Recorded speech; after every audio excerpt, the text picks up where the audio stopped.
Hello and welcome to the All 12 Signs video series for Mars conjoining Venus for in the sign of Aquarius. This marks a new 2-year cycle of alignment between the masculine and feminine on a personal level.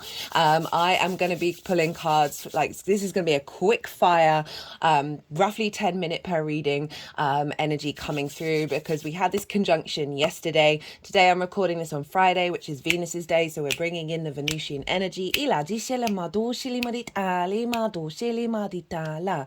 name's Chloe. I work with card divination, astrology, and I channel energies through my body. I've been channeling physical light language for nearly 3 years now, and I've recently had a vocal light language activation, which I'm still integrating. I work all of this together in my readings to help you understand what energy is showing up for you. To bring us into alignment. And the channeling, this is coming from different dimensions of bringing in energy to help us heal, help us clear stuck energy, and open up portals to source, to get in activation codes, to integrate in the 3D world with our soul's inherent frequency in this incarnation. So even if you're not consciously aware of the channeling and what that all means, it is still working in alignment with your higher self and source to bring in more integration and expansion. Right,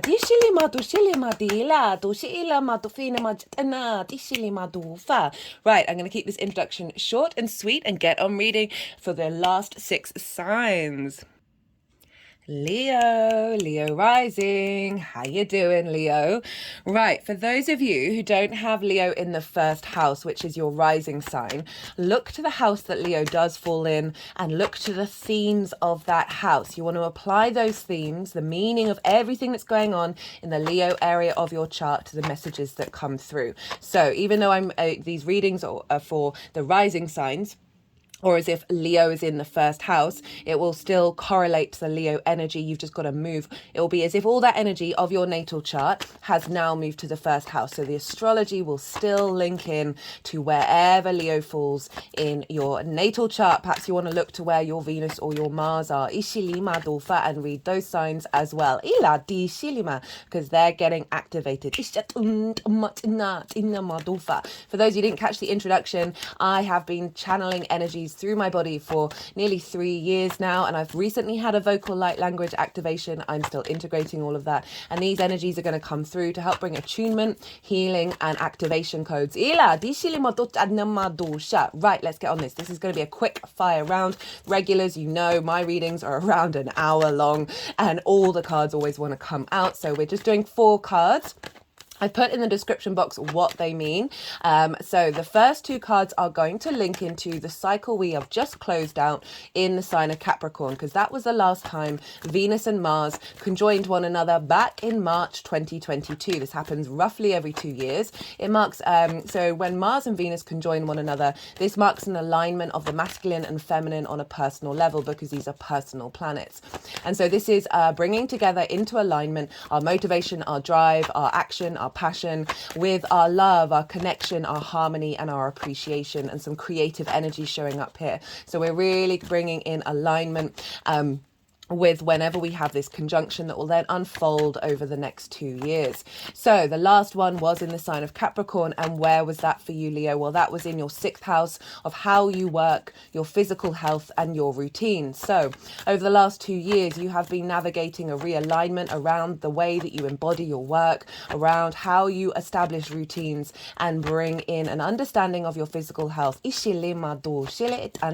Now, when Mars and Venus conjoined in Capricorn, it was exactly conjunct Pluto. So we had Pluto. It's a big transformative energy. I inherently see Pluto's energy as neutral, right? Creation and destruction are just things that happen in the universe.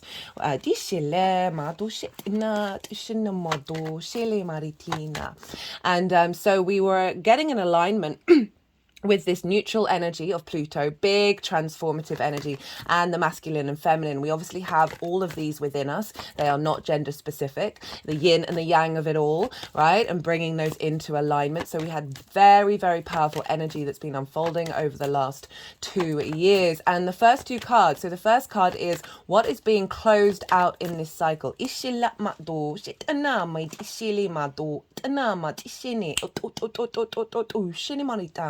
What's being closed out in that cycle. And the second card is what has been integrated and what is magnified. So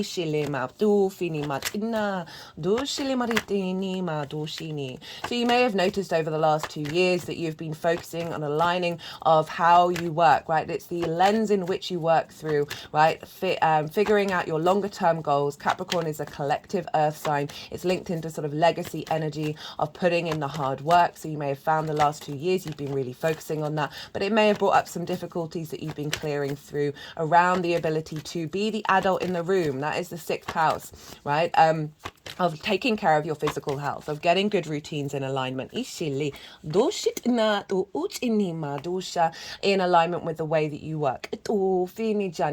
So we have what's closing out, what you're leaving behind is the 5 of Swords. Now the 5 of Swords, for me, of all the cards in the tarot, this is the one where I'm like, oh, ouch. This is conflict. This is mental conflict, mental strife, winning at all costs. But what have you won? Well, you've won the 3 of Swords. And we all know what the 3 of Swords is about. That is about heart disease, right? That is about discordant heart energy and causing grief and pain and a lack of love, right? So this is very much the epitome of the human cycle, the domination and subjugation, the conflict energy, the bully and the victim mentality, right? And so like 99% of the time, trauma begets trauma. As in, like, people who behave in ways that create trauma have usually faced trauma.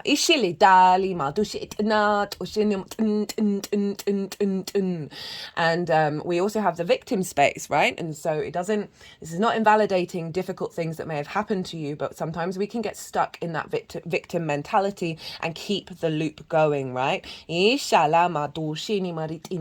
So this can just overall be a general release of conflict when it comes to you working and embodying, right? Or conflict around being able to bring all these things together, right? Of the health and the routines and the way that you work. They can be difficult things for us as a species to really get into an alignment. This can be conflict. This can be people that you've worked with that have diminished your understanding of how you work. The 6th house is an element of sort of co-workers. It's not necessarily bosses, but this energy could be clearing out old dynamics around boss figures who sort of diminished who you are. This can also be limiting beliefs that you have within your mind. So your mind bullying you into a victim space. And clearing away those limiting beliefs around how you embody your work, how you take care of yourself, right? I find there's a lot of neglect in the 6th house because we've often faced neglect as children, and then we recreate that neglect and we neglect ourselves as adults. We find it difficult to be the adult in the room for ourselves, and this feels like that's clearing that energy's being clearing out. And wow, this is quite a powerful card for Capricorn, for the 6th house of how you work, right? Looking after yourself, right? Getting good routines in. That means you have the energy in order to bring in abundance, right? The King of Pentacles is you now having cleared out this conflict, being very confident in the actions that you take in the way that you embody your work. There's a sense of maturity, there's a sense of sovereignty, and the King of Pentacles is very, very abundant. Let me just move this down a bit. Very, very abundant in nature, able to take actions that bring about a sense of abundance. So fab cards showing up for you, Leo, for that last conjunction. Now let's focus on Aquarius. So now we've had yesterday, which was the 22nd, Mars and Venus conjoined one another. Oh, that came out very quickly. In your 7th house. Now, this is the house of the other. This is linked into one-on-one relationships, intimate relationships. And this can be one-to-one clients. Now, this energy that's coming through is the feminine yin energy, and it's linked into healing and attunement. It's moving over the throat chakra. It's linked into business partners, people that you work with on a one-to-one basis, intimate friends, long-term committed romantic relationships.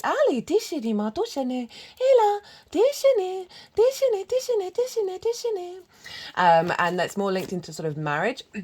Obviously, marriage is not the standard so much anymore, but it represents this level of commitment. Seventh house is very much commitment, of you committing to the other committing to you. And what does that look like? It's linked into contracts, right? And contracts is where you go in with intentions and you give what you intended. It's also where source shows up, like, right? So this can be what you're drawn to in the other, and how you show up to the other and how the other shows up to you. I always find it's a bit of a mixed bag. It's not always just about the other, it is about your dynamic as well. And so we had this conjunction in Aquarius with Venus and Mars, and again, not exactly conjunct Pluto, but Pluto is still very close to them, so bringing in that alignment of the neutral, feminine and masculine, a lot of power there, a lot of magnetism, drawing towards, this is activating a new level of drawing towards you, the relationships that match this new attunement. At the time of this conjunction, the exact time, the moon was over in your sign, Leo, opposite this, of really getting in balance, this new frequency with your needs being met in how you see yourself, how you embody yourself, how the other sees you. Now, with conjunctions, these mark new beginnings, and often with new beginnings, we can see old patterns rear their heads in order to be released before we then start really reattuning into the new frequency. So overall, this is starting a new 2-year cycle of attunement of the balance between your motivation and drive and your sense of value and appreciation when it comes to relationships. Italima, the one-to-one. This can be accentuating your connection to source, and how being in balance with source. Italima, having more strength of character to be yourself with the other. Having intuitive understanding about your needs and then how to implement them. Mars energy.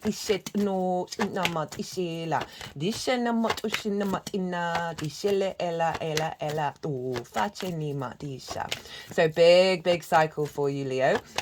And this is also on an angular house for Leo risings and any fixed sign rising signs. Angular houses are 1st, 4th, 7th and 10th. And these are the pivot points of your natal chart. So when we have transits there, these mark big new shifts, right? Because they are it is the foundational cross of your natal chart that then seeps into every area of your life. And obviously having a healthy understanding of yourself with the other and the other with you brings into more alignment and more completion within self, rather than prioritizing one side or the other. So we really do want this imbalance. Right, let's get this final card. So the first card I'm going to be pulling for Aquarius that is yet to come out yet is the sort of the big energy. It is the biggest energy of the meaning behind this transit, right? The overall theme. And this other card, which we've already got, which is the Ace of Wands, is what tool, what energy can we tap into in order to magnify and elevate this new transit in alignment with our highest state of connection to source in terms of the way that we move through the world. So like the highest vibration of abundance, creativity, curiosity and love. My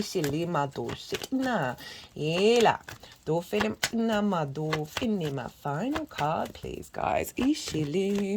Ooh, going over the 10 minutes.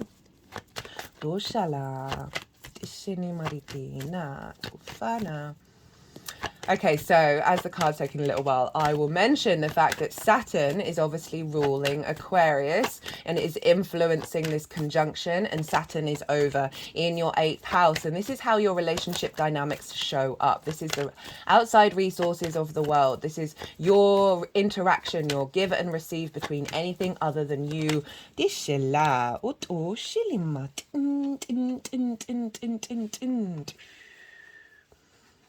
Hila. Okay. And so this is, so Saturn's getting you in alignment with bringing in healthy relationship dynamics, right? Time, money, things, energy, intimacy, the give and exchange between you and anything other than yourself. And that can be source energy as well as the outside world, one-to-one relationship, friendship groups, right? Saturn's maturity is wanting you to feel more mature, move away from codependency or scarcity mindsets when it comes to relationship dynamics. So we've got the Knight of Swords of the overall sort of meaning of this, and I love this. This is the embodiment of air. This is your embodiment of this alignment. And being able to pick up very quickly about what it is that you want and how to act with the other. And there's almost like an angel energy, which I don't normally pick up with this card. The wings of Pegasus, your angels guiding you through this. You are being lifted up with them. They're in the clouds. This is the higher perspective embodiment and this ability to take action with this alignment, and this can also be dynamics coming into your life that are matching this frequency. There's an element of speed here. There's an element of knowing very quickly what is in alignment with you and what isn't.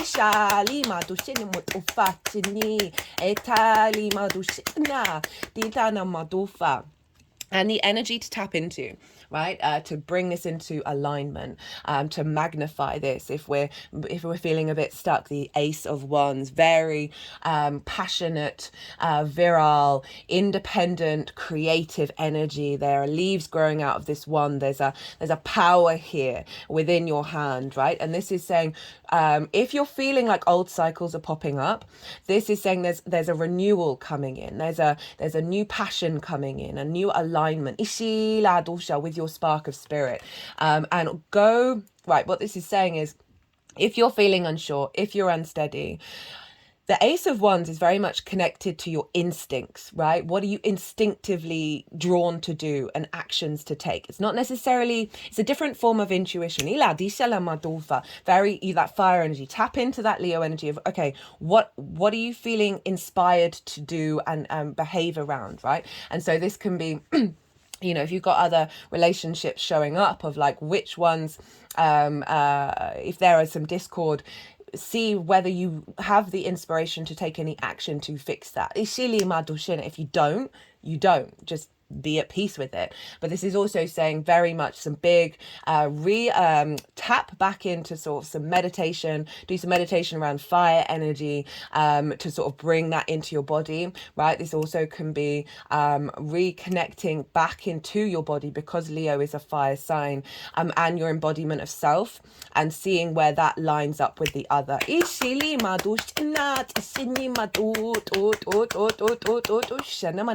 Right, Leo, I'm going to keep it short and sweet. If you enjoyed this reading, please hit the like button, and personal readings, see my email address in the description box. I love to tailor to the client. Check out the longer readings that I do. This is very short. This is I'm uncomfortable with this, but also really loving it. It's not quite my vibe.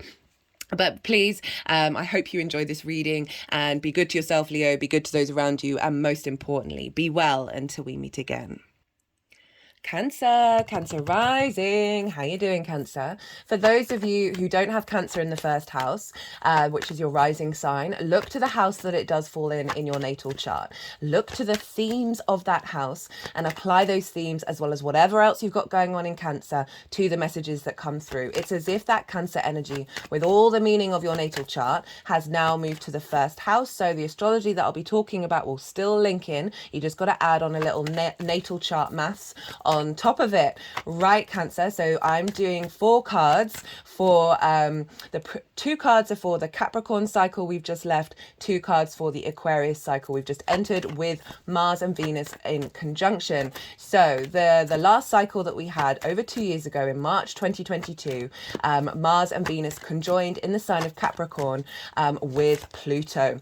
And so this was an alignment of the masculine and feminine on a personal level within Capricorn. And for you, you have Capricorn in your 7th house. This is the house of the other. This is one-to-one clients. This is business partners, people you deal with on a one-to-one basis at work. This is intimate friends, long-term romantic relationships, often linked into marriage, because this house is actually linked into contracts, because it's about commitment and the integrity that you bring into the world. That's so funny. Leo just got that card.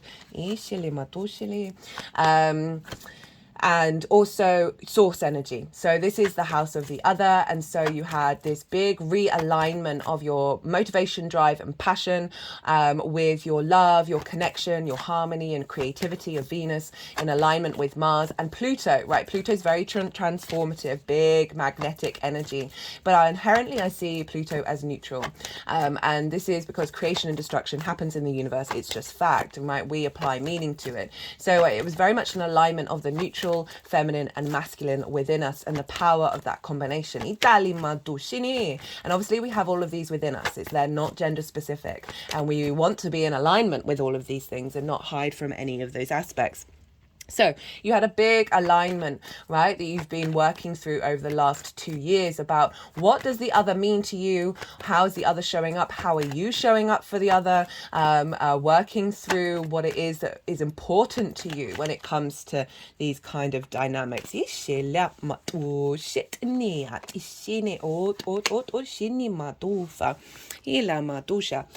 these are the 2 Capricorn cards that I'm pulling. This one is what's being cleared out with that cycle that's now coming to a completion, and this is what's been integrated and magnified with that Capricorn transit. So we've got the 5 of Swords. This came up in the same place for Leo in the reading that I just did, which is wild. And this is, for me, one of the most difficult cards in the deck. It represents so much about human society and where we're at. It's about conflict. It's about domination and subjugation. It is about the bully, the victim mentality, winning at all costs. But what have you won? This figure is carrying the 3 of Swords, right? So this is making me think of relationship struggles, okay? So, and also limiting beliefs around relationships that show up in your life based on thoughts and ideas that were maybe told to you when you were younger, that you then recreate in your relationship dynamics. This is a cycle of victim and bully, right? And trauma begets trauma most of the time. And so often the bully was the victim, and we get in this cycle of this. And so it's really lovely that this card is showing up for the 7th house, where this kind of energy you can really see quite repeated, and there's a discord in communication as well, right? There's this in fights, maybe wanting to be the one that always wins, or your partner's being that, and there's been an alignment with that and moving away from it. And this is what's being magnified. This is what's being integrated, is the Fool, which is so beautiful, because the Fool operates from the heart space. The Fool is open to the beauty of the world, the good, the bad and the ugly, and seeing it all as a curiosity and a wonderful exploration, right? It is a very heart orientated energy, and it's saying you are starting a new chapter in the way that you, the other and you intermingle.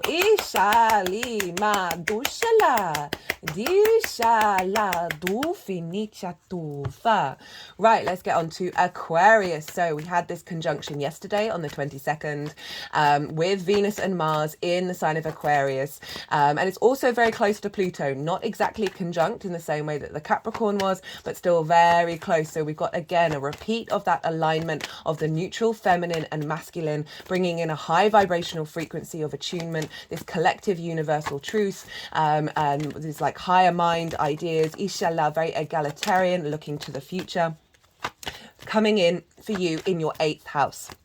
Now, the 8th house is where our relationship dynamics show up. This is the big outside world's resources, the give and take between you and anything other than you, right? This is time, money, things, energy, intimacy. This can be with the outside world. This can be with an intimate partner, and it's also source energy. So this is can often be linked into sort of mortgages, loans, taxes, car insurance, that kind of thing, as well as bonuses and commissions, more one-off payments, big payments, well, not necessarily big, but one-off payments rather than regular income. It's also inheritance, both 3D and cosmic inheritance. Edgar Cayce, a very famous psychic, had a stellium in the 8th house and was able to utilize the resources. This shit all fit na, it all fit in the money na, oh shela. This shit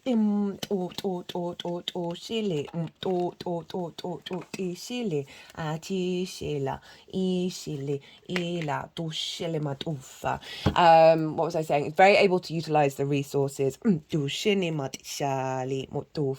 just cut the deck a couple of times just because I love all the cards. And I cut the deck and it was the 9 of Wands in reverse, the 5 of Wands in a reverse, and then the 10 of Cups. And I feel like that's linked into this. So I will touch on that very briefly.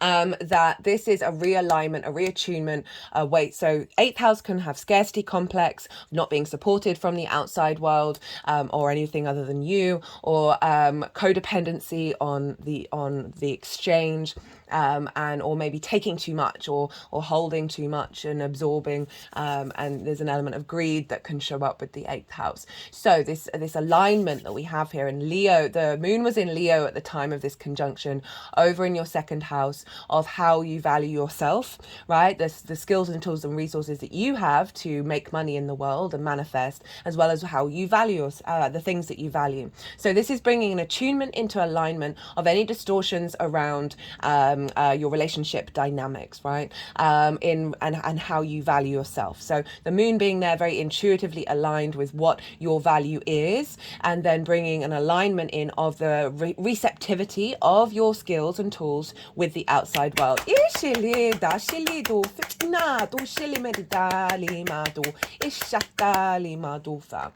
So for the first card is the overall theme of this transit. It's a 2-year transit. The second card is what can we tap into to help elevate that, to help magnify it and bring it into alignment with source, our higher selves, and the sense of a love and abundance. So got the King of Pentacles. What a great card to show up for the 8th house, because this is a very abundant card.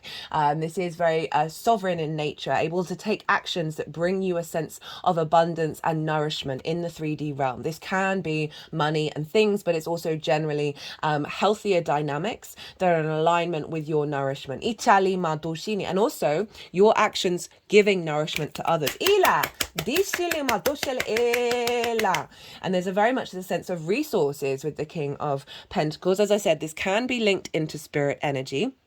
And this can be source, your connection to source and the resources from that then create abundance in the 3D world. But also with that moon being over in the 2nd house of how you make your money and how you value yourself, I feel like there's an alignment between any distortions that you've had about your innate value that have been distorted by the outside world. This is helping you get back to being the King of Pentacles, right? And feeling very confident in your value.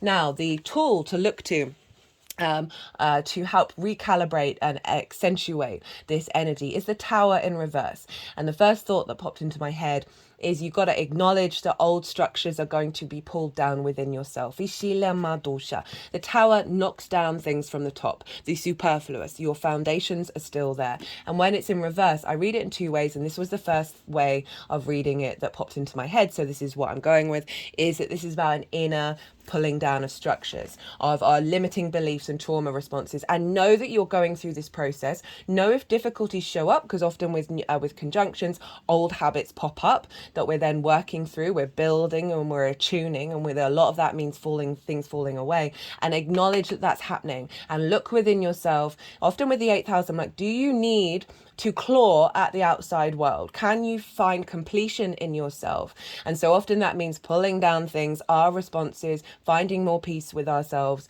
rather than taking everything personally. But overall, this is an acknowledgement of go back to see, and maybe do meditation meditations around, okay, what limiting belief, what trauma response, whatever it is that's inside, stuck energy, do a little meditation around that. Allow that energy to move through you. Clear some of the clutter. Right, Cancer, I'm going to leave it at that. I hope you enjoyed this reading. If you did, do hit that like button. If you want a personal reading, my email address is in the description box. New viewers, this is very quick for me. Usually my readings for each sign are about an hour long. All the cards come out. So if you're interested in more in-depth astrology, go check that out. There's lots of transits that are still live at the moment with lunations. I work with 6-month cycles, so many of them are still in progress. Right, Cancer, be good to yourselves, be good to those around you, and most importantly, be well until we meet again. Gemini rising. How you doing, Gemini? So for those of you who don't have Gemini in the first house, look to the house that it does fall in your natal chart. Look to the themes of that house and apply those themes as well as all of the meaning of what's going on in the Gemini area of your chart to the messages that come through. It's as if it's all of that energy, that Gemini, your Gemini energy has now moved to the first house. So the astrology will still link in. You just got to add on some natal meaning maths from your own chart. Right. So Gemini. We are pulling cards, 4 cards, regulars. You know, this is quick fire for me. So we're going to be zooming through this. The first 2 cards are going to link into the Mars-Venus conjunction that we had in Capricorn 2 years ago, the closing out of that cycle. The first card will be what is being closed out, what's been released over the last 2 years. And also the second card is what is being magnified and integrated with that cycle. So that happened in March 2022. And that happened in your 8th house, right? So we had Mars and Venus conjoin Pluto in Capricorn. And so this is an alignment of the masculine and feminine. Whenever we have this with Mars and Venus, it happens every 2 years. And this is bringing our motivation, our drive, our passion, along with our love, our connection, and our creativity and harmony of Venus, all in alignment. And that would have unfolded over the last 2 years, a real focus around that. And Pluto was there, and Pluto's about big transformation and magnetizing of energy towards you. It's also inherently neutral, in my opinion, because it's creation and destruction are just things that happen. And so we've got the neutral feminine and masculine in attunement with one another over the last 2 years. And we have all of these energies within us. They are not gender specific. So you've had some alignment going on in the 8th house, and this is the outside world's resources.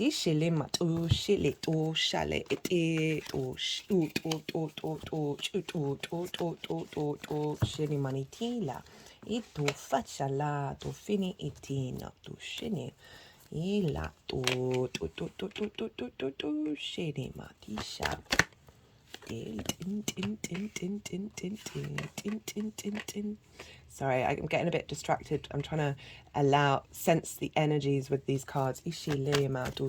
So, 8th house is about the outside world's resources. It's also the give and exchange between anybody other than you, with you and anything other than you.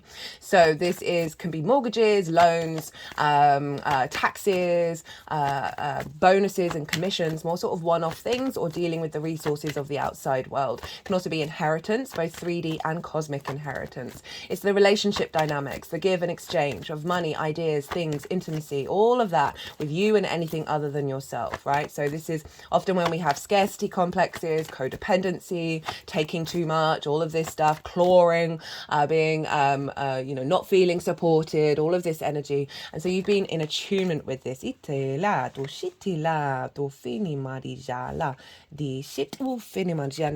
attuning this over the last 2 years, and really recalibrating your sense of who you are in relationship to the outside world. And this is the first card is what's been cleared out with that cycle. And so the 3 of Swords has been cleared out, and this is this can be linked into the heartache, right? And this doesn't just have to be romantic relationships, although for some of you that may well be the case, but overall just constructs and ideas that have limited your abundant heart energy, and the sense of being in receipt of love, receipt of resources,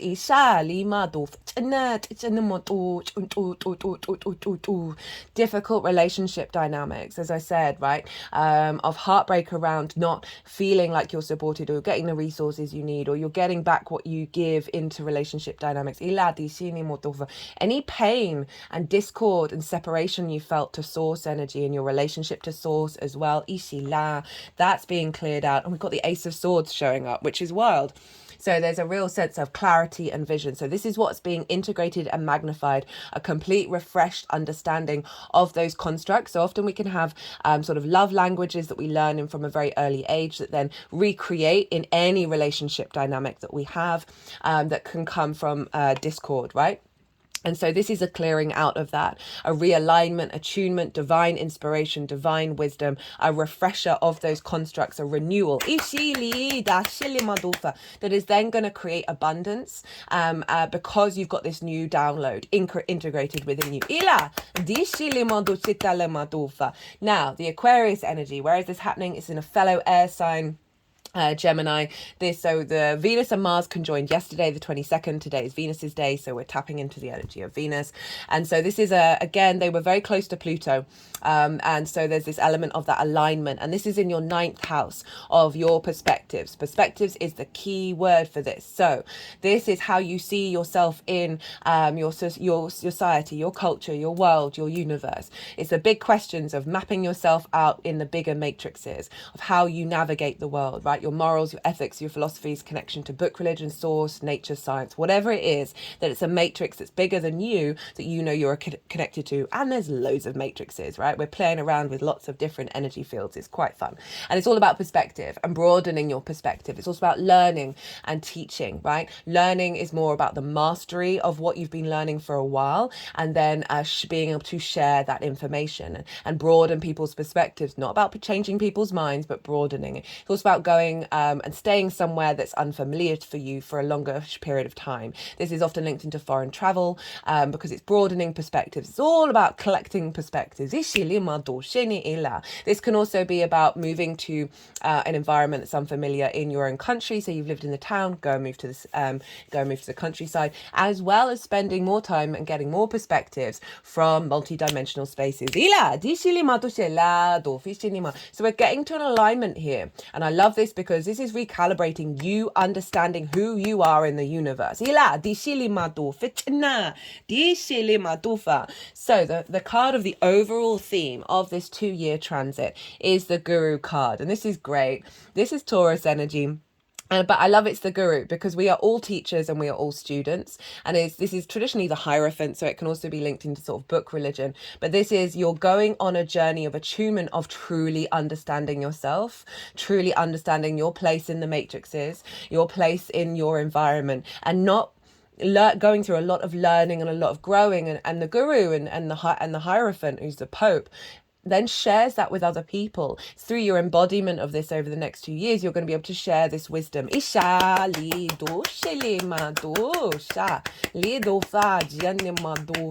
just having more confidence in understanding who you are in the world.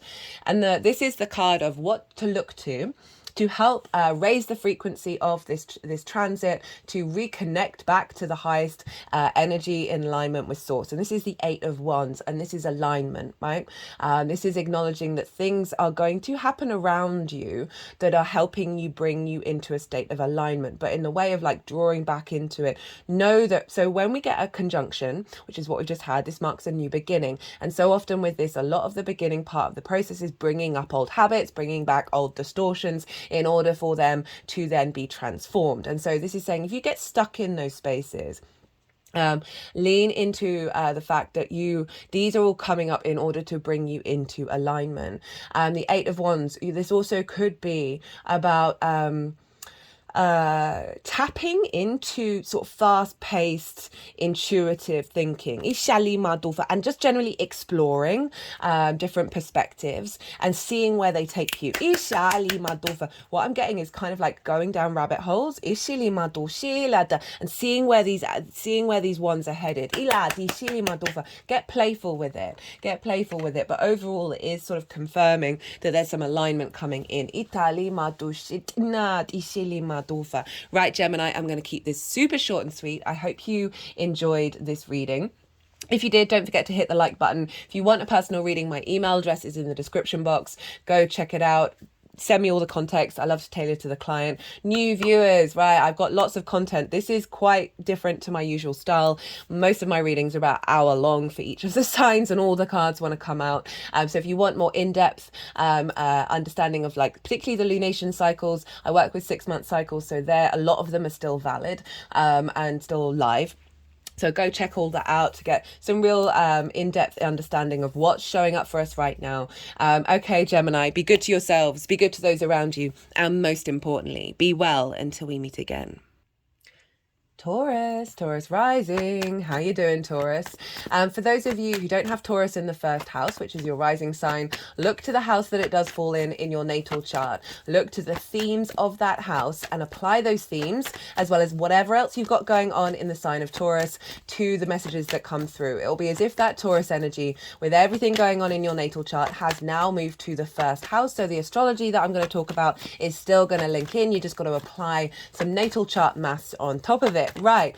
Okay. So I'm pulling 4 cards. The first 2 cards are for what's closing out and what's being activated for that Capricorn conjunction with Mars and Venus that we had in March 2022. March 2022. And the second 2 cards are about this new Aquarius conjunction. So Mars and Venus can join each other roughly every 2 years. And the last time they did so was in the sign of Capricorn, conjunct Pluto, exactly by degree. Wild. And so this is when we get an alignment. We start a new beginning, a new cycle of alignment with the masculine and feminine within us, right? This is on a personal level because Mars and Venus are personal planets. And so this is an alignment of our motivation, our drive, and our action with our passion, with our desire, love, creation energy, and harmony, right? So those 2 in alignment. And Pluto, very magnetic, very transformative, but also inherently for me neutral, because creation and destruction are just things that happen. So we had the energy of the neutral energy, the masculine and feminine in alignment in the Capricorn area of your chart. And so this is where we have all these energies within us. They are not gender specific, and we want to align these 3 together. The duality and the oneness. So where was this happening for you? This was happening in your 9th house of your perspectives. Right? This is your morals, your ethics, your philosophies, your big picture ideas, how you map yourself out in the world, in the universe, in your society, in your culture, and how you understand yourself in connection to the bigger matrices that you know that you're a part of. This can be source, connecting to source energy, your understanding of that, book, religion, nature, science, all of these big ideas. It's also linked into teaching, mastering of something, and learning, right? Mastering of that learning. And this is all about perspectives, of like heightening your perspective and sharing that with others to share perspectives. It's also linked into going and living somewhere for a longish period of time that is unfamiliar to you. And this can be foreign travel and broadening your perspectives, as well as moving from the town to the countryside, right? That's still a change of perspective, and traveling in the astral realm and the multidimensional spaces. All to broaden and understand your perspective. So this is the Capricorn alignment that's been going on over the last 2 years, of you really aligning with your understanding of who on earth are you in relationship to everything else. This would have been bringing attunement and confidence in terms of like this sort of longer term legacy energy, this commitment to the ideas and perspectives that are going to support us for the test of time. It's also a very traditional sign, so a reevaluation of what those traditions mean to you. Have you adapted them? Have you integrated them?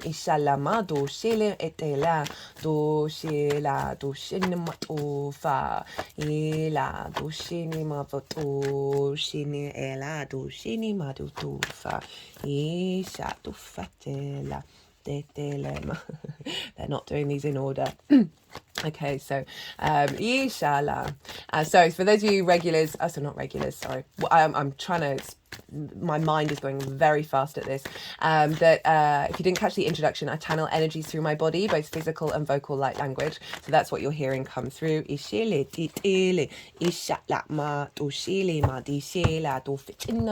So we've got what's being let go of with this cycle, what's been released. And we've got the 9 of Swords, very appropriate for the 9th house. So this is about worry, anxiety, fear. The 9th house I see, especially obviously at the moment, people struggling of connecting themselves to the world, because it's all the psyops and absolutely everything that's from every direction is just very overwhelming. And we can then lose our place in the universe. We can forget who we truly are in relationship to everything because it feels so disconnected. And so this is a very appropriate card if that's what you've been clearing out, right? So this is about worrying about a lot of things that you can't control. This is being in a state of anxiety. Levels of high cortisol, high adrenaline, where you're then not able to think, right? When we are running around in this space, when our mind is flooded with cortisol and adrenaline on a very regular basis, it literally stops our mind being able to think and therefore get out of all of these worries. It's quite ridiculous. But our mind is very energy hungry, and so it goes for the easiest route, and those hormones are very easily produced. So we're not here to shame the mind. But this is generally of like of trying to disconnect, over worry of how you connect to everything, and clearing that energy out, and helping you then reconnect to your power. So this is what's been amplified. This is what's been integrated with that Capricorn cycle. I love the 4 of Pentacles. It gets a bad rep. I don't really get it, but we've got these peace symbols under the feet, heart, and crown chakra in this deck, and there's a crown on this figure. It's representing sovereignty, and this card for me is you cultivating your inner power, your inner energy, and then there is this sort of protection level around you, right? That inner space, your inner perspectives, your authority within yourself, and your understanding of yourself and the outside world isn't getting affected by the outside world. You're no longer falling into the worries and the fears, and often very intuitive, sensitive people. Actually, everyone gets affected by it. They're just not necessarily as attuned to the discord. This is saying that some protection energy is coming in, and the power of your perspectives, your internal perspectives, are radiating out in the world, right? So this is externalizing into the physical. Right, okay, so we've got 1 card up for the Aquarius energy. So now we're dealing with a new cycle of Venus and Mars in the sign of Aquarius. Pluto's involved as well. It's not an exact conjunction like we had with the Capricorn transit, but they are very close together. So again, we've got another alignment, very powerful magnetic alignment of the masculine and feminine and the neutral energy. This very transformative cycle again that we're going to be having with this alignment in terms of your 10th house, Taurus risings. So this is your career, your life purpose house, your reputation, your visibility, how the big outside world sees you. It's also linked into bosses. So you're getting an alignment and an attunement around your life purpose. Of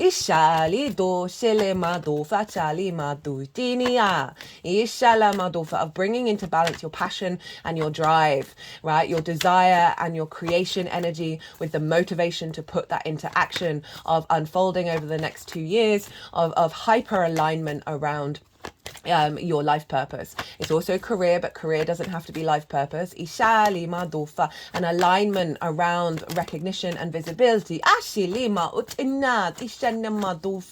there's been any discord around that, or activating and amplifying what you already have. Now with conjunctions, these start new beginnings, and so often with a conjunction we see old habits crop up at the beginning. In order, just bear that in mind and know that they're coming up in order to be released, in order for you to sit with them and integrate and understand, and then free up that energy for this attunement. The moon was exactly opposite Venus and Mars at the time of this conjunction, over in the sign of Leo, which is in your 4th house of your home, right? Your foundational space, your ancestors, your private life, your parental figures, right? So the moon is helping you get into intuitive balance with your home and your life purpose, home and work. So some really lovely balance here, and also perhaps getting a lot of intuition around the steps you need to take to connect to your life purpose in your home space. It also can be a realignment around discordian energy that has blocked your your career from your ancestors, from parental figures, from sort of stuff that's in your unconscious spaces. Ila di sili madofa, because the moon represents the unconscious, of where your needs are being met and not being met, and getting that into alignment. Ila di sili madosela do fili manachina o fichani madofa. So I'm pulling 2 cards for the Aquarius cycle. The first card that is yet to come out is about the overall theme of this transit. As I said, 2-year transit. 2-year transit. So this is the overall theme of what you're drawing in, and it's the Queen of Wands, and this is fantastic. So the Queen of Wands, very independent, very confident, very creative, right? Very passionate about what she's cultivating. So this is a big cultivation energy. Queens nourish, they bring depth and nuance, they observe and strategize, and they bring so much support whenever they show up. They really allow the deepening of our connection to something, this deep nourishment. And so you've got this in your career, in your life purpose, and you see here the sunflowers always know intuitively where to turn in order to get the full light of the sun. So, and we've got the lucky black cat, so there's an element of you being more attuned to where to face and direct yourself in terms of the nourishment of accentuating your life purpose. And also there's a lot of the light that's coming towards you. The sunlight is coming towards you. Ishela, the visibility. Which is very independent, and I really like this for the 10th house of you finding your way, finding or accentuating whatever path that you're already on, and being very confident in that and not getting shaken by it.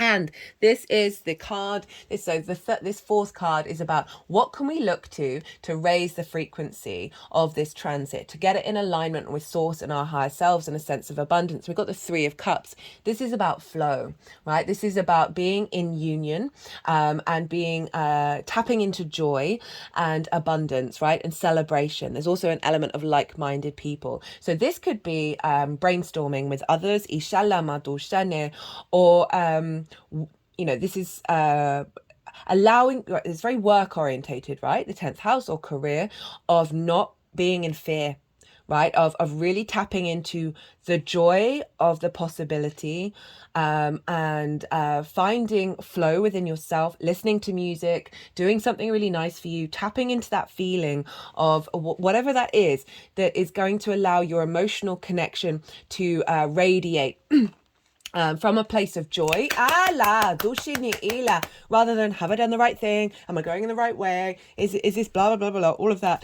Really lean back and just surrender it, and then go and do something that brings you back in your flow.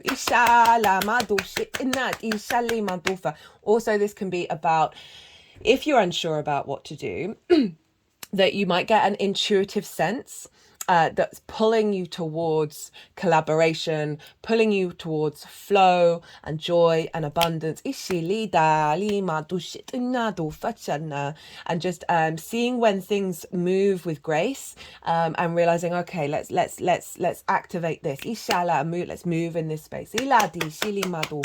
But overall, it's saying, if things aren't manifesting in the speed that you'd want them to, right? So often the universe is like, just chill, there's a longer term plan. Go back to this, right? If you get frustrated, go back to this and realize, no, wait. This is going to get me back into alignment. Release expectations. These figures, they're not expecting anything. They are just in the moment. They're very present. Right. Taurus, I'm going to leave it at that. I'm going to keep this short and sweet. New viewers, this isn't my usual style of doing things. If you want longer term, more in-depth readings, go check out the rest of my content. It is usually around an hour long for each sign, so you get a lot of bang for your buck. Well, actually no buck, to be honest, because it's free content. If you like this video, Taurus, please don't forget to hit the like button. If you feel like you want a personal reading, my email address is in the description box. Send me an email, give me all the context. We can do astrology, tarot, channeling, all 3. I love to tailor to the client. We can figure something out. Be good to yourself, Taurus. Be good to those around you. And most importantly, be well until we meet again. Aries rising. How you doing, Aries? So for those of you who don't have Aries in the first house, look to where Aries falls in your natal chart. Look to the house that it's in, the themes of that house, and apply those themes along with all the other meaning you've got going on in Aries to the messages that come through. It's as if that Aries energy, with everything going on in your natal chart, has now moved to the first house. So when I talk about the astrology, this is still going to link in. You just got to apply some natal maths meaning on top of it. Right, I am pulling 4 cards. 2 cards for the previous Capricorn Mars Venus cycle and 2 cards for this new cycle in the sign of Aquarius. So those for Capricorn energy that got instigated in March 2022 when Mars, Venus and Pluto all conjoined one another exactly by degree. Whoa. So when we have Mars and Venus conjoin one another, this isn't the alignment of the masculine and feminine on a personal level, right? This is a reattunement of our motivation, drive and action with our desire, love and harmony and creative energy. So the Venusian and Martial aspects are in combination with each other. They are activating a new cycle. And with Pluto very transformative, very magnetic, very powerful energy. And so also for me, Pluto is inherently neutral, right? Creation and destruction are just things that happen. And so there's a combination of the neutral masculine and feminine that got activated, the alignment of these all together. We have all of these within us. They are not gender specific. So it's really great that we've had this attunement over the last 2 years. So this happened in the sign of Capricorn for you Aries, which was in your 10th house. Your life purpose, your career, your visibility, your reputation, how the big outside world sees you, bosses. So you had an alignment here around your career energy, and life purpose doesn't have to be career. Career can just facilitate it. So it all depends on whether you figured that stuff out yet or not. But so we had this attunement of alignment of you connecting to your passions, your desires, your joy of how you take action around the way that you, around your career and your life purpose. More attunement to where you're headed with all of that as well. So very, very powerful stuff. And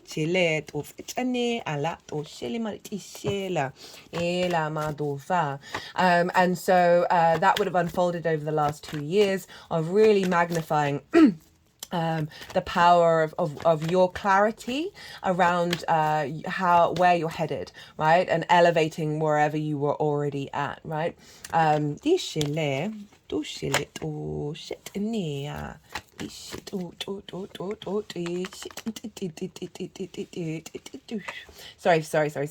So sometimes when I'm channeling, my brain my conscious brain, the talking brain, just completely flatlines. For those who didn't catch the introduction, if you're new viewers, I channel energies through my body and both physically and vocally. Recently had a vocal light language activation. Ishala Madufa. These all show up in the readings. Even if you're not consciously aware of what's going on, it's still getting you bringing an alignment with source to bring in activation codes and expansion. They've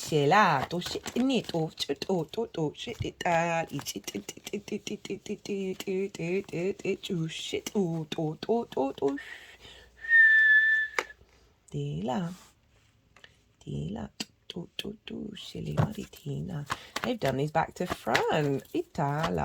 Right. So we're closing out a cycle of that. Those first 2 cards, the first one is what's being closed out in that cycle, the Capricorn cycle. And the second card is what is being integrated and magnified. Right,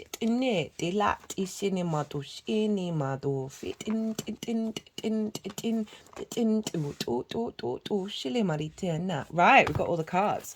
Fantastic. Inshallah. So what's being closed out? Well, it's the 3 of Wands in reverse. So the 3 of Wands upright is being very confident in knowing where you're headed and what you're doing. Right. It's a very powerful energy. Right. They're standing on a cliff, which marks the higher ground. And so in reverse, this is you not feeling that. This is you not feeling confident in where you're headed and what you're doing. And that's being cleared out. So that's fantastic. Inshallah madu shi ila dofa. What's been integrated and magnified with this Capricorn, and this is the Lovers, and the Lovers card is about being able to make the right decisions that serve you in the long term. Inshallah.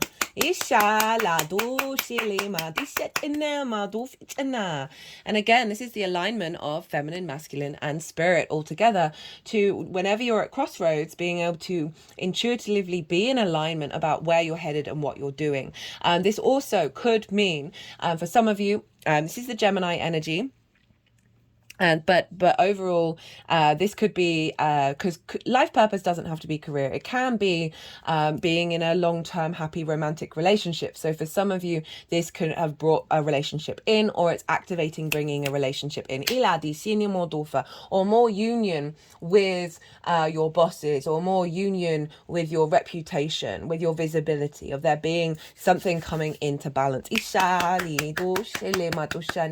Now, the Aquarian energy. Let me talk about where Aquarius is first. So Aquarius for you, Aries, is in your 11th house. This is the house of good spirits, hopes and dreams, friends, groups and alliances, as well as reaping the benefits from your career house, your 10th house.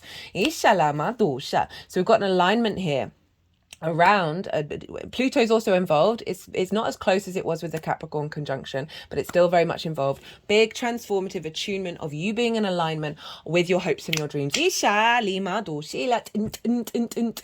And we went through a big shift with that Aquarius new moon. If you didn't catch it, do recommend it. Big energy came through with that. And I love that this showed up after that new moon and just before the full moon in Virgo, of really bringing this into alignment and implementing it into the Virgo energy.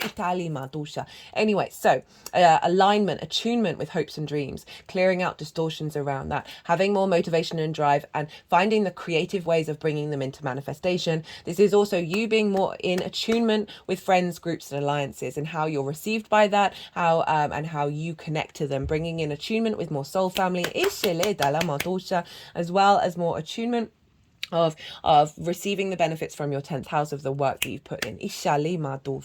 Right, the overall energy for this 2-year transit, the big picture energy is the King of Swords. So very Aquarius energy. And this is Kings are very confident. They're very sovereign in their nature. They're about taking action. They are very clear. The King of Swords is very clear-minded, is able to utilize the clarity of its thought and put it into action. There's a sense of divine inspiration here. There's a sense of real wisdom with the King of Swords. But overall, coming across as very confident, your ideas and your thoughts being listened to, and also as well as you acting on them.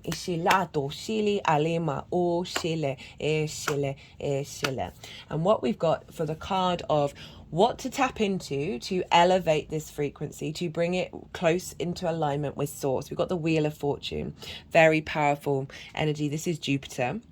And this is letting fate get involved. This is saying surrender a bit of control. And also know that fate is changing, that the wheel is turning. So sometimes we can get into sort of heavy energies if we don't see that if our expectations aren't coming true. And this is to say, reconnect back to the fact that there's bigger energy, bigger cycles going on that are bringing you into alignment, as well as this current cycle that may take a little time to unfold. But this is also about situations showing up that are going to be activating your hopes and dreams. Jupiter is about wisdom, and so it's sort of acknowledging the expansion and the process of that, and how certain things need to come together before they expand.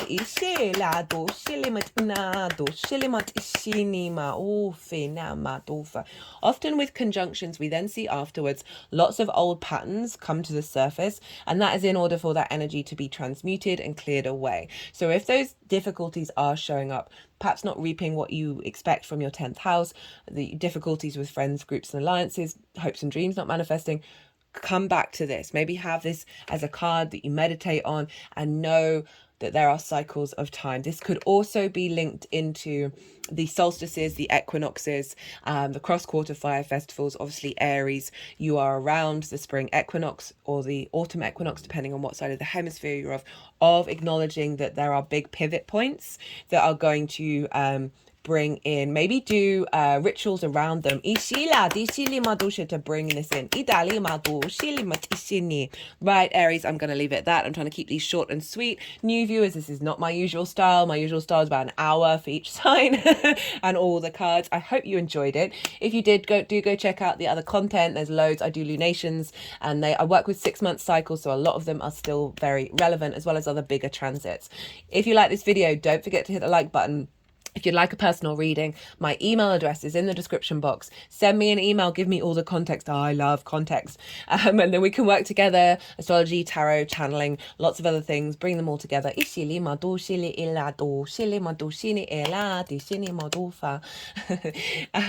Other than that, Aries, be good to yourselves, be good to those around you, and most importantly, be well until we meet again. Pisces rising. How you doing, Pisces? So for those of you who don't have Pisces in the first house, which is your rising sign, look to the house that it does fall in your natal chart. Look to the meaning of that house and apply that meaning with everything else that you've got going on in the sign of Pisces to the messages that come through. It's as if all that Pisces energy of your natal chart has now moved to the first house. So the astrology that I'm going to talk about for Pisces rising is still going to relate. You just got to add on your natal chart mass meaning on top of it. Right, Pisces, so this is pulling 4 cards. The first 2 cards are linked into the cycle that we've just closed out that happened, got instigated when Mars and Venus conjoined each other in the sign of Capricorn in March 2022. I'm pulling 2 cards for that. The first one will be what is being closed out in that cycle, and then what is being integrated and magnified with the completion of that cycle. So Pisces rising, you had Capricorn in your 11th house of hopes and dreams, friends, groups and alliances, and reaping the benefits from your 10th house, which is your life purpose career house. So this is the house of good spirits. And so back in March 2022, Mars and Venus conjoined each other with Pluto exactly in the sign of Capricorn. And so when we have Mars and Venus conjoin each other, this is an alignment of the masculine and feminine together on a personal level. This is a blending of our motivation, our drive and our passion with our love, value and creation energy in a sense of harmony. So that Venusian and Mars energy combining with one another and bringing in a new frequency of attunement. And we had it with Pluto, and Pluto is obviously very magnetic, very transformative, but for me inherently neutral,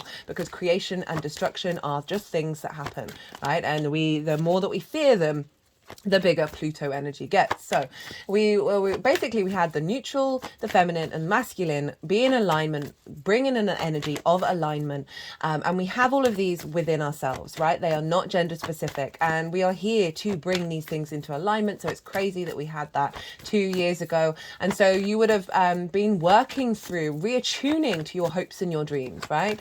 Clearing out any distortions that may have blocked those, reattuning to soul family, groups, friends and alliances, how you're seen in them and how you connect to them, and an attunement, bringing into balance of what you receive from your career house and what benefits you receive from that, right? What rewards you've received from that.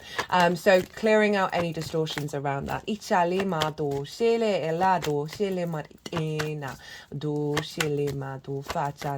For those of you who didn't catch the introduction, if you're new viewers, I channel energies through my body, both physical and vocal light language. The light language, vocal light language has been a recent activation. Even if you're not consciously aware of what's going on, they are still working together with us to help bring in attunement and activation codes with source. Ishana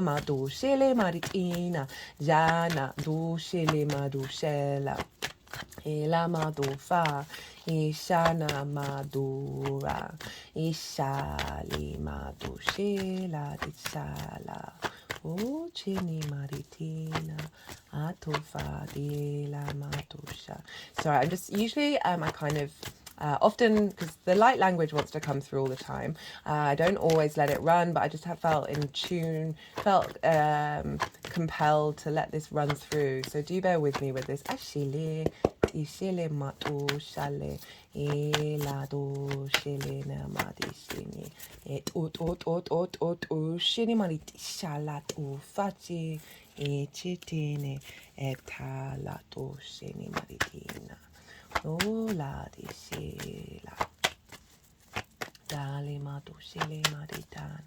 This energy is the feminine yin energy. I've got 3 main guides with me at the moment, and so who I'm working with, and this one is the feminine yin, and it's more ethereal and linked into healing and attunement.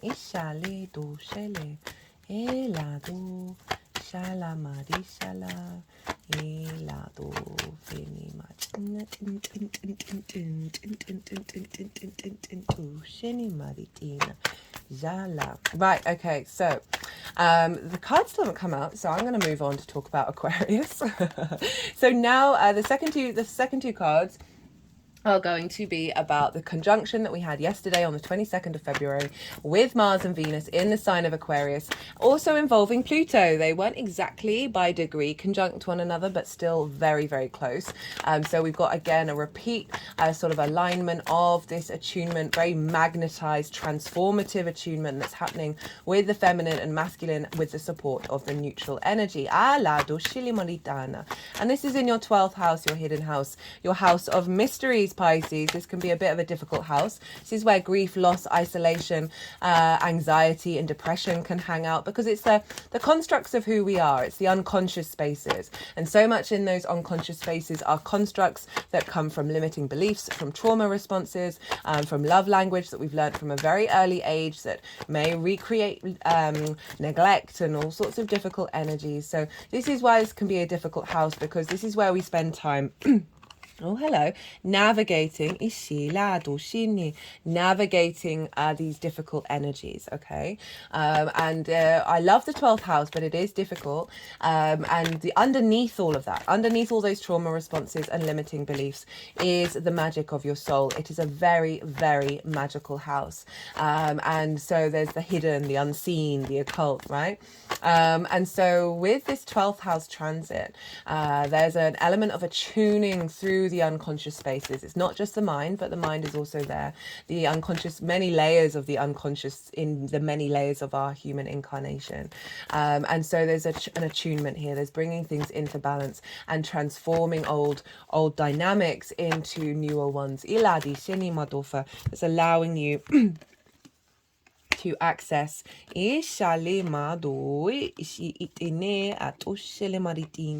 allowing you to re-tap into the energy of your soul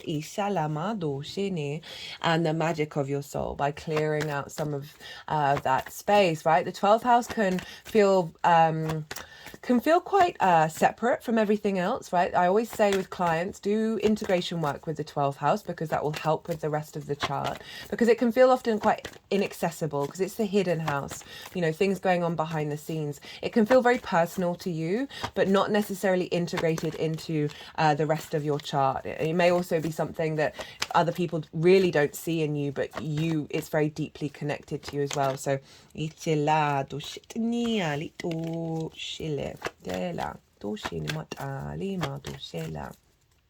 so this attunement going on is really realigning your motivation and drive and your desire to connect the dots, to bring some of those unconscious spaces into more alignment with the magic of your soul. And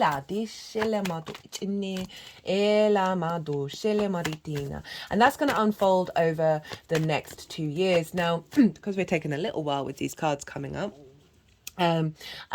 Saturn rules Aquarius. So Saturn is governing what's going on with this attunement, and Saturn's in your sign, Pisces. For Pisces rising, this is the embodiment of self, right? This is the house of self.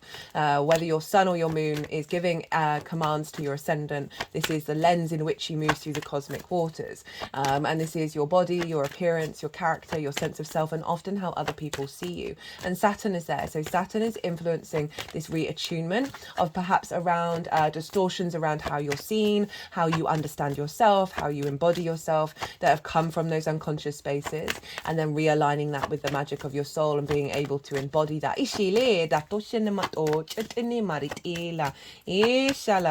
I'm just thinking, whoa, Pisces, I've just realized. Okay, so for the last couple of transits for you, Pisces, the Pluto and Aquarius one, the Aquarius new moon, and yeah, those were the two main ones, where the King of Swords was showing up for pretty much every sign. The Pluto and Aquarius one, they showed up for every sign bar you. And the Aquarius moon didn't show up. And I think the Leo moon and the latest one, because this card's been showing up consistently for the last 4 transits that I've done. And there's a part of me that understood why it wasn't showing up in the 12th house just yet, right? Because this is a place of integration and doing the work. And, you know, the King of Swords is very much in command of that. And this is more of a longer term. I just wanted one more with that one. I'm going to come back to this because I'm really excited that this has shown up for you, because I did kind of feel like, oh, Pisces hasn't got the King of Swords. Right, so for the Capricorn energy, the hopes and dreams, the friends, groups and alliances reaping the benefits from the 10th house. What is being cleared out? Well, it's the 5 of Cups. This is grief. This is loss. This is not feeling in your flow, not feeling like you've got the abundance. You think about that 3 of Cups, of the abundance, the celebration that other people may have. This can be disconnecting to groups, not feeling connected, feeling a heaviness there, feeling a loss, maybe a loss of the soul family, Ishala, that may be inherent, that's then recreated in friendship group alliances. This can be grief about not feeling flow, not feeling abundance, not feeling celebrations about certain hopes and dreams that may not have manifested, not feeling that you've been getting what you've wanted from reaping the benefits from your 10th house. This is being cleared out, and I love that. I absolutely love that. So you've been working through all of that, you've been clearing that out and stepping away and being able to turn around and see the 2 of Cups, where we're coming back into union of self and then able to cross the river and go into this new landscape, right? And be able to create from a different space. What's being integrated and magnified with that Capricorn cycle? They wanted a little extra card for you, Pisces. We've got the 10 of Swords in reverse. So this is immobilization, betrayal. It could be limiting beliefs and constructs, ideas, things people say and do that has caused you to feel immobilized. Well, it's in reverse. So there's a sense of all of these swords falling out. Big karmic clearing.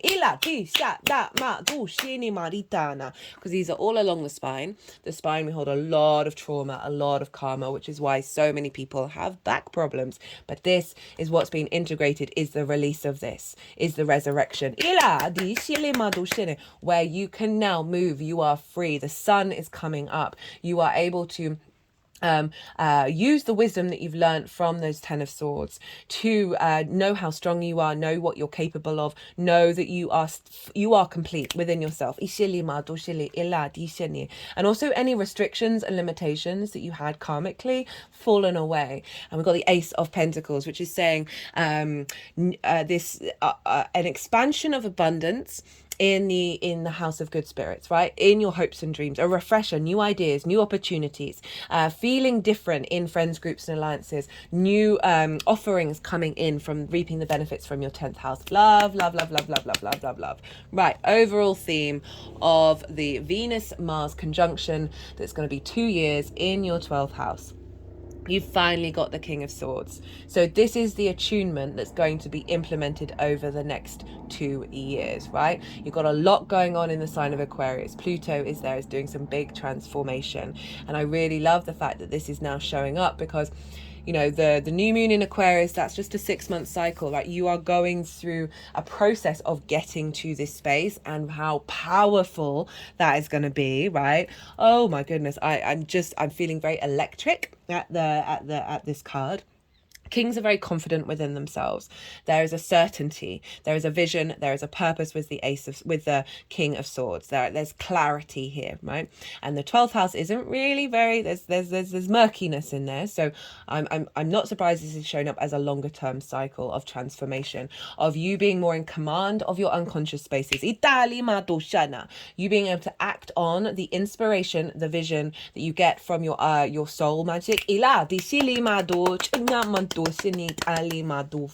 Now this is the card to focus on, to bring this into higher activations, higher manifestation in alignment with source. And it's the Aquarius card, right? So this is, understand that you are on a journey of deep healing. Understand that the purpose of this journey is to get you in alignment with your unique being. She is unclothed. She is rid of masks. She is uniquely herself, right? And she is in this process of nourishment, of nourishing nourishing herself and nourishing her landscape around her. So you are nourishing your unconscious space. You are bringing deep healing. So I say this because so often with conjunctions, we can see the difficult energies, old patterns show up at the beginning because they're coming up in order to be released.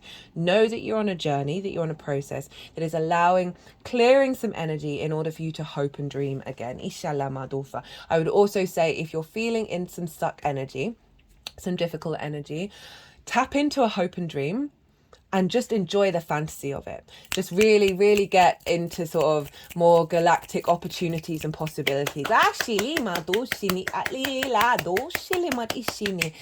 reconnect your third generation stardust. You are a multi-dimensional, multifaceted being. And that is unlocking.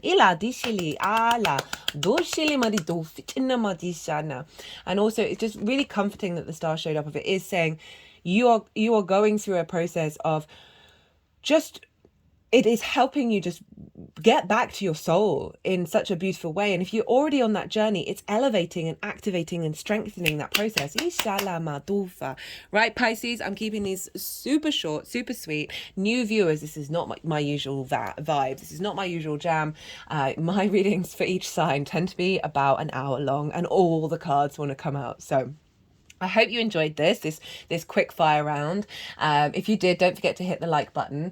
If you want to see different content, go check out my channel. There's lots of lunation cycles that I do there. I work with a 6-month cycle, so a lot of those lunations are still live. There's also lots of other longer term transits that are still active. I always provide a lot of information about the planet and the signs, so go check out the introductions to a lot of those as well. You'll get more deeper understanding of what's showing up.